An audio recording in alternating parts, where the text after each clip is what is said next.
जन उत्तराखंड बुलेटिन में आप सभी का स्वागत है और आपके साथ मैं जुड़ी हूं लीजा। खबरों पर बात करेंगे, लेकिन उससे पहले एक नजर हेडलाइंस पर।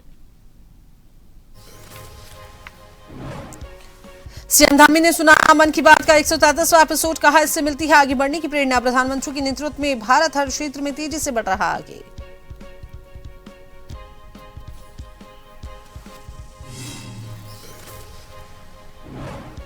चारधाम यात्रा में खत्म हुआ वीआईपी कल्चर, अब सभी श्रद्धालुओं को एक समान दर्शन व्यवस्था। हेमकुंड साहिब के 23 मई को खुलेंगे कपाट।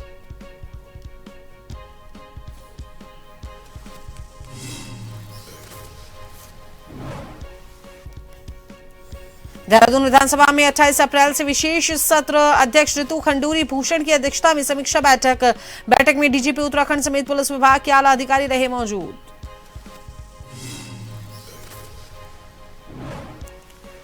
आईआईएम काशीपुर का 13वां दीक्षांत समारोह संपन्न, पूर्व मुख्य न्यायाधीश गुहानाथन नरेंद्र रहे मुख्य अतिथि। मेधावी छात्र छात्राओं को स्वर्ण, रजत और कांस्य पदक से किया सम्मानित। उत्तराखंड में बढ़ते तापमान के बीच वन अग्नि को लेकर वन विभाग अलर्ट, 55 फायर वॉचर विभिन्न रेंजों में तैनात। सेल्फ रेंज समेत संवेदनशील इलाकों में बढ़ाई निगरानी।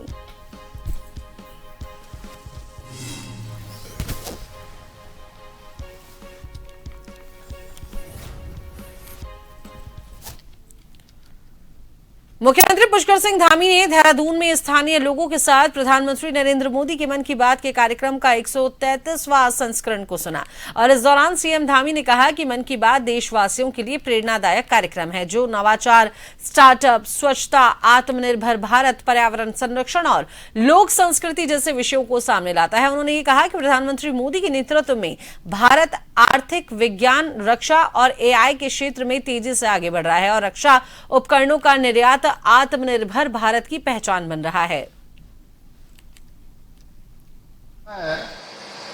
कि किसी भी राष्ट्राध्यक्ष ने, किसी भी दुनिया के राष्ट्राध्यक्ष ने अनवरत रूप से चुनाव के समय को छोड़ दिया जाए, जिस समय आचार संहिता लगती है।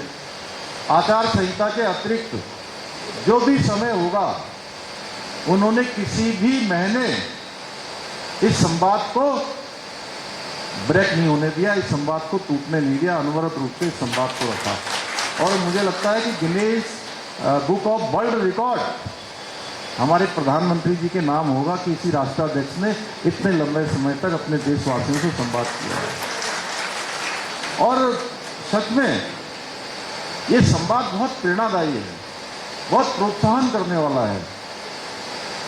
और ऐसे लोगों को जो कर्मनिष्ठ लगातार अपनी साधना में लगे हैं, किसी काम में लगे हैं, लेकिन उनको कोई देख नहीं रहा है। काम बहुत बड़ा कर रहे हैं, लेकिन उनका नाम बड़ा नहीं है। ऐसे लोगों को पूरे देश और दुनिया के सामने लाकर उन्होंने एक तरह से एक मान्यता देने का काम, उनको पहचान देने का काम अपनी मन के कार्यक्रम के माध्यम से किया है। उत्तराखंड की प्रसिद्ध चारधाम यात्रा को लेकर इस बार सरकार ने बड़ा और अहम फैसला लिया है। यात्रा के दौरान अब वीआईपी कल्चर पूरी तरीके से खत्म कर दिया गया है, यानी कि अब कोई भी श्रद्धालु विशेष सुविधा के तहत सीधे दर्शन नहीं कर सकेगा। कैबिनेट मंत्री खजान दास ने मीडिया से बातचीत में साफ किया कि इस बार चारधाम यात्रा में वीआईपी या वीवीआईपी जैसी कोई व्यवस्था नहीं होगी। सभी श्रद्धालु एक समान कतार में लगकर ही भगवान के दर्शन करेंगे। और मंत्री ने यह भी बताया कि मुख्यमंत्री पुष्कर सिंह धामी पिछले 6 महीनों से यात्रा की तैयारियों की लगातार समीक्षा कर रहे हैं। सरकार का यह स्पष्ट निर्देश है कि श्रद्धालुओं की सुविधा और सुरक्षा सर्वोपरि है। इस बार हमने वीआईपी कल्चर पूरी तरीके से समाप्त कर दिया है। सभी श्रद्धालु बराबर हैं और सभी को एक समान दर्शन का अवसर मिल सकेगा। मंत्री ने यह भी कहा कि खुद मुख्यमंत्री ने केदारनाथ मंदिर और बद्रीनाथ मंदिर के कपाट खुलने के मौके पर आम श्रद्धालु की तरह दर्शन कर एक मिसाल पेश की है।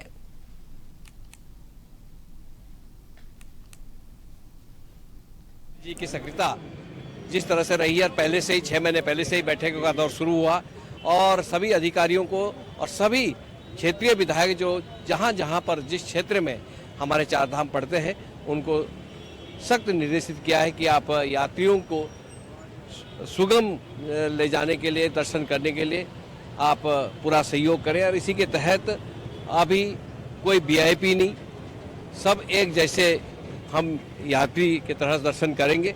और लाइन बंद तरीके से ये माननीय मुख्यमंत्री जी ने अपने आप को भी दर्शाया है। जब अभी का पाठ खुले थे तो माननीय मुख्यमंत्री जी केदारनाथ जी भी गए थे, बद्रीनाथ जी भी गए थे, किंतु कोई वीवीआईपी नहीं, वीआईपी नहीं, सीधे आम जनमानस की तरह उन्होंने दर्शन किए। एक संदेश देने का जो काम किया है, उसी के निमित्त हम सबको चलना है।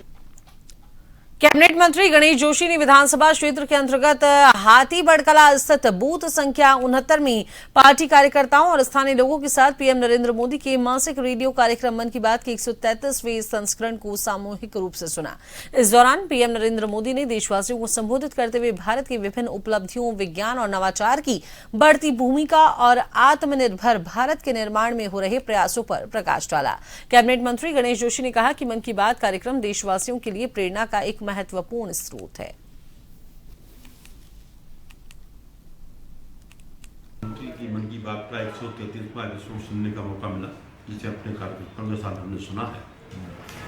और जितनी बार आप मन की बात सुनते हैं, कुछ ऐसे नए विषयों की जानकारी हमको होती है जो हमें पहले नहीं होती।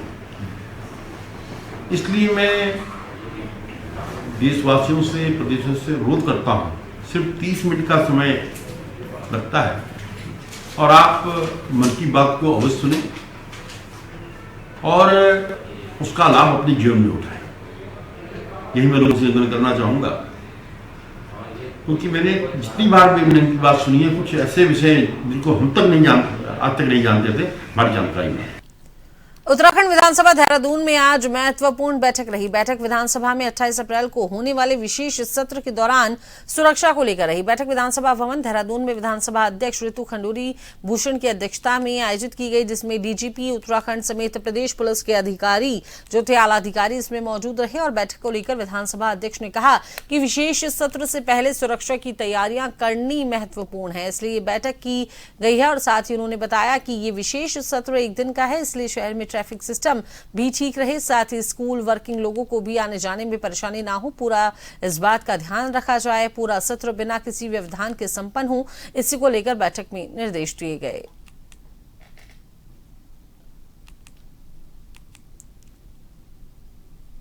देखिए, ऐसा आपको सबको पता ही है कि 28 तारीख मंगलवार को हमारा विशेष सत्र आहूत हुआ है। और कोई भी सत्र आहूत जब होता है, उससे पहले हमारी भी कुछ कार्रवाई होती है और उसमें एक बहुत इम्पोर्टेंट महत्वपूर्ण बैठक जो होती है वो सुरक्षा को लेकर रहती है। उसमें सुरक्षा के अलावा किस तरह से हमारा सत्र जो है वो अच्छे से चले, ठीक ठाक उसमें चीज़ें हो पाएँ, उसकी चिंता होती है। और आज हमारे चीफ सेक्रेटरी, डीजीपी और अन्य ऑफिसर्स यहाँ पर पहुँचे थे, उनको आदेशित किया है कि इस विशेष सत्र में हमारा ये सत्र जो एक दिन का सत्र है, ये ठीक ठाक चलना चाहिए, किसी तरह की समस्या नहीं होनी चाहिए।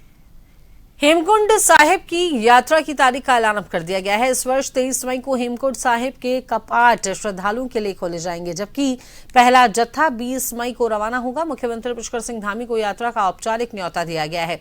मुख्यमंत्री आवास में ट्रस्ट अध्यक्ष के साथ हुई अहम बैठक में यात्रा व्यवस्थाओं को लेकर विस्तृत चर्चा हुई। मुख्यमंत्री ने कहा कि श्रद्धालुओं की सुविधा, सुरक्षा और सुगम यात्रा सुनिश्चित करना सरकार की सर्वोच्च प्राथमिकता है।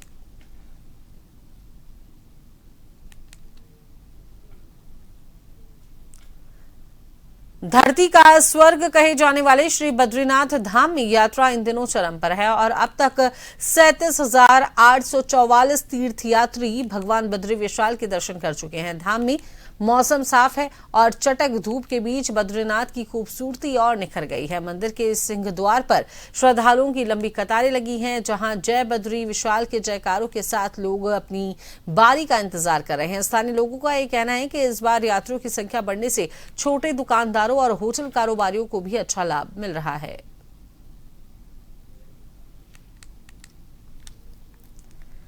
तो चलिए, इसी बीच वक्त चला है एक छोटे से ब्रेक का।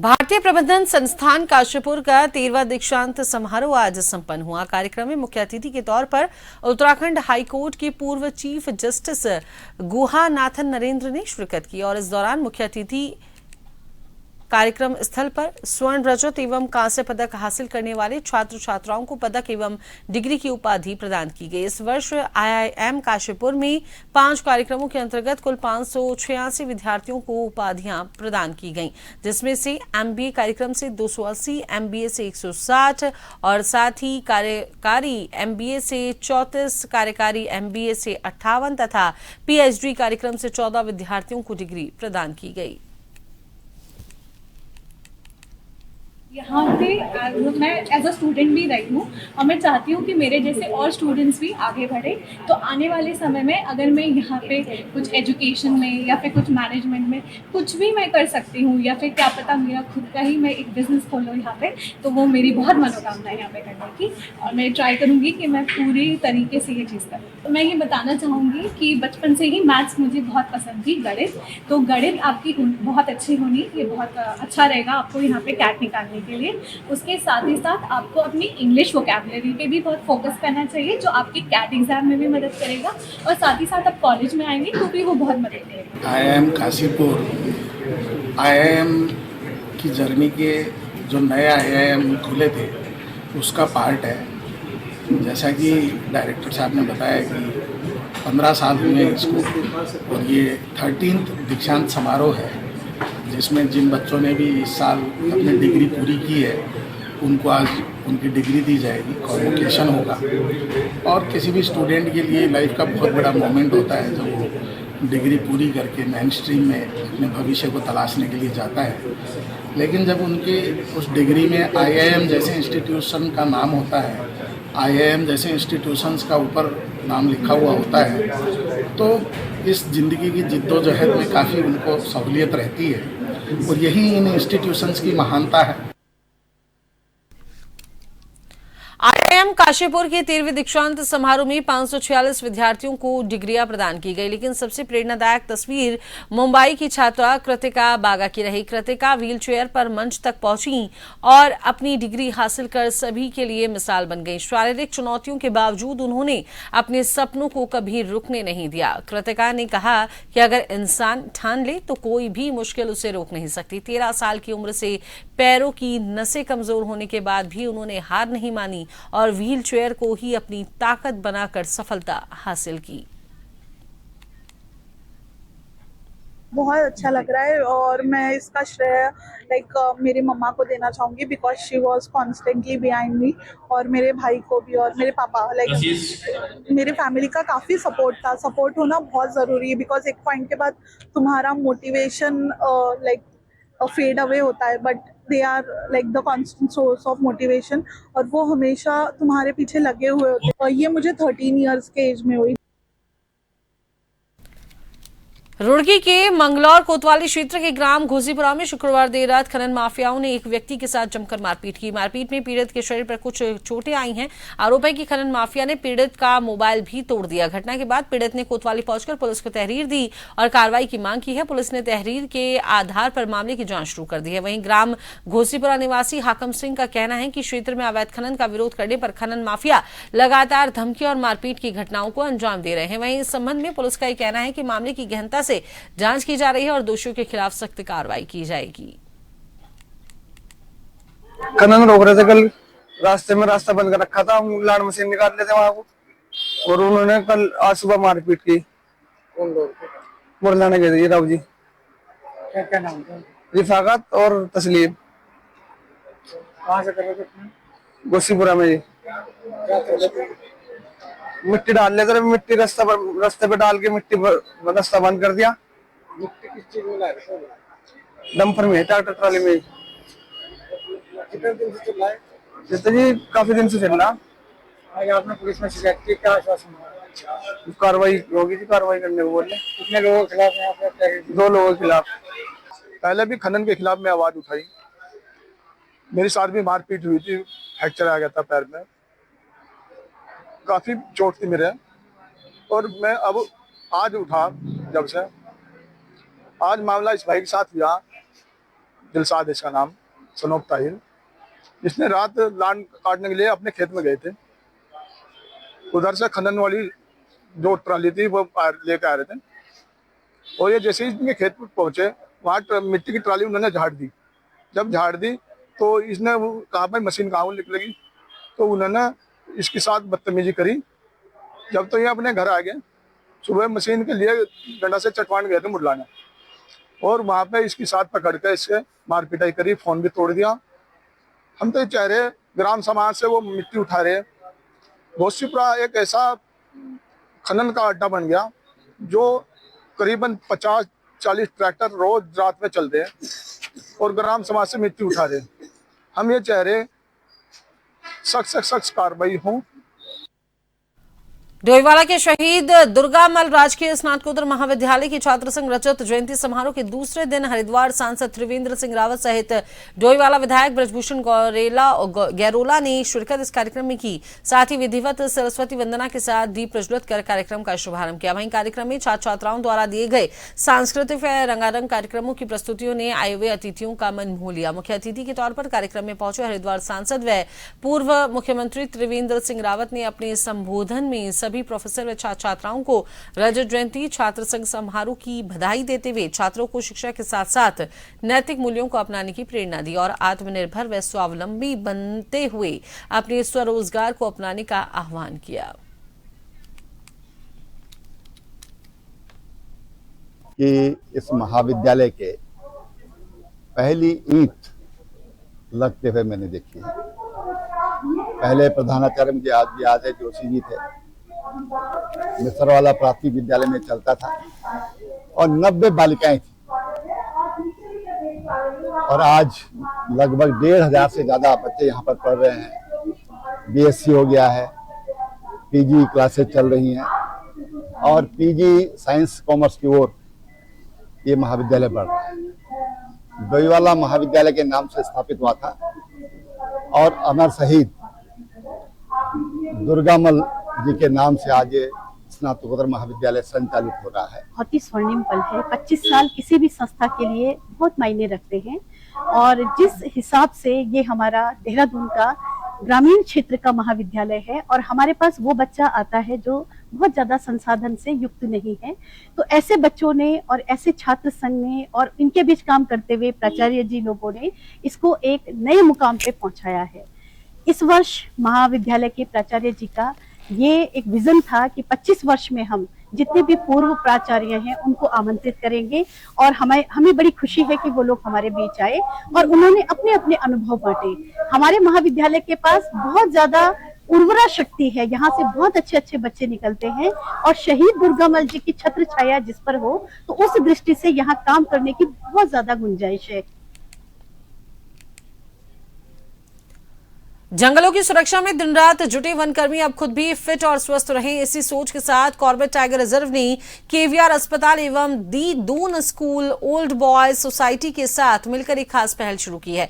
रामनगर के सामलदे क्षेत्र में 2 दिवसीय निःशुल्क स्वास्थ्य शिविर का आयोजन किया गया। शिविर का शुभारंभ रामनगर विधायक दीवान सिंह जिला में करते हुए सभी से इसका लाभ लेने की अपील करते हुए आयोजकों का आभार व्यक्त किया। इस दौरान कॉर्बेट पार्क के निदेशक डॉक्टर साकेत बडोला, उप निदेशक राहुल मिश्रा सहित कई लोग इसमें मौजूद रहे, जिसमें पहले ही दिन सैकड़ों लोगों ने पहुंचकर अपना स्वास्थ्य परीक्षण कराया। देखिए, ये तो डॉक्टर ही बताएंगे कौन से किस टाइप के मरीज़ ज़्यादा हैं, पर पूरी चेकअप है। ब्लड प्रेशर, शुगर, कान नाक आँखों की जांच, और जी फिजिशियन, और लेडीज़ की प्रॉब्लम की जांच, ईसीजी। ये जो ईसीजी है ये रियल टाइम है। जब जो ईसीजी हो रहा है ये हार्ट के लिए होता है कि सब कुछ ठीक है कि नहीं। यहाँ पे जो मेन बीमारियाँ आई थी वो थी चमड़ी की, आपकी बीपी शुगर की।